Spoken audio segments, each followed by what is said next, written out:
भोग बनती हो।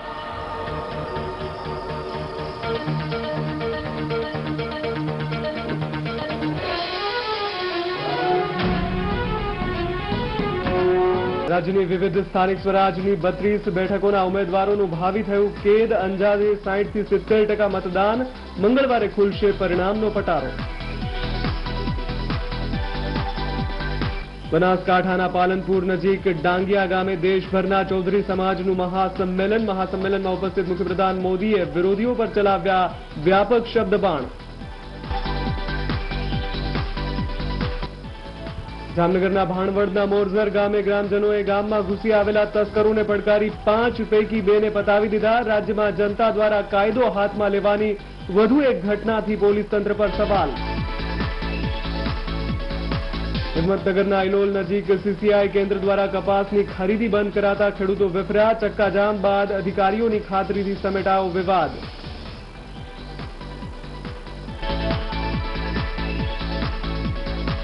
અને પાકિસ્તાનના રાષ્ટ્રપ્રમુખ આસિફ અલી ઝરદારી ભારતની યાત્રાએ વડાપ્રધાન સાથે બેઠક કર્યા બાદ પહોંચ્યા અજમેર. ખ્વાજાના દરબારમાં ચડાવી ચાદર.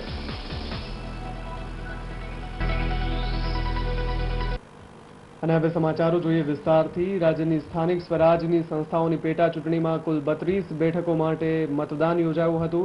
રાજ્યના વિવિધ કોર્પોરેશન, નગરપાલિકા, જિલ્લા પંચાયત અને તાલુકા પંચાયત સહિતની સંસ્થાઓમાં વિવિધ ખાલી પડેલી બેઠકો માટે આ ચૂંટણી અંતર્ગત મતદાન યોજાયું હતું, જેમાં કુલ અંદાજિત 60 થી 70% મતદાન થયું હતું.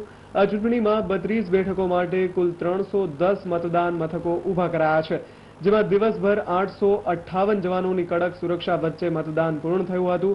આ તમામ બેઠકો માટે અંદાજિત 2,48,000 જેટલા મતદારોએ પોતાના ઉમેદવારોનું ભાવિ ઈવીએમ મશીનમાં કેદ કર્યું હતું.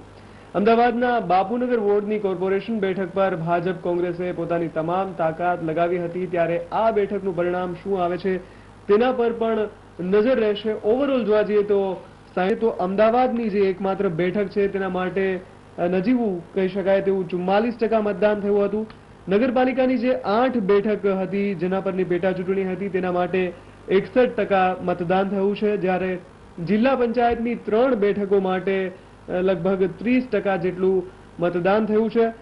તાલુકા પંચાયતની જે 20 બેઠકો છે તેના પર સૌથી વધારે અને ખૂબ જ ઊંચા પ્રમાણમાં મતદાન થયું છે. અહીં 88% મતદાન થયું છે. તાલુકા પંચાયતની 20 બેઠકો પર 88% મતદાન થવાને કારણે જ ઓવરઓલ 60 થી 70% મતદાનનો અંદાજ છે. આમ કુલ 32 બેઠકો માટે જે ઉમેદવારો ઉભા હતા તેમના ભાવિ ઈવીએમમાં કેદ થઈ ગયા છે અને હવે મંગળવારે પરિણામોનો પટારો ખુલશે.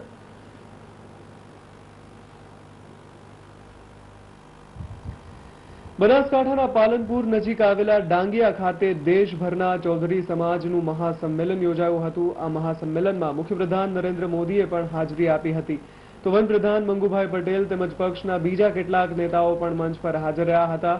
ચૌધરી સમાજની મહિલાઓ પણ અહીં ખૂબ જ મોટી સંખ્યામાં આ કાર્યક્રમમાં હાજર રહી હતી.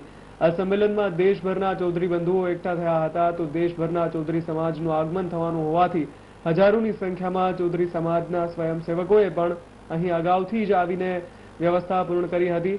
મુખ્યપ્રધાનના અભિવાદન બાદ મુખ્યપ્રધાને અહીં ઉપસ્થિતોનું સંબોધન કર્યું હતું. મુખ્યપ્રધાને સંબોધનની શરૂઆત કર્યા બાદ થોડી જ વારમાં વિરોધીઓ પર આકરા પ્રહારો કરવાનું શરૂ કર્યું હતું. તેમણે કેટલાક લોકો દ્વારા રાજ્ય સરકાર સામે જૂઠાણું ફેલાવાતા હોવાનો આરોપ કર્યો હતો.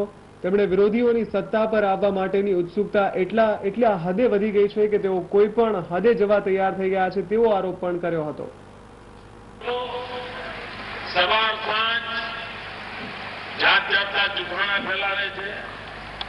હમણાં ખિસ્સામાં જરા સ્તર વધી છે એટલે જૂઠી જાહેરાતો આપે છે.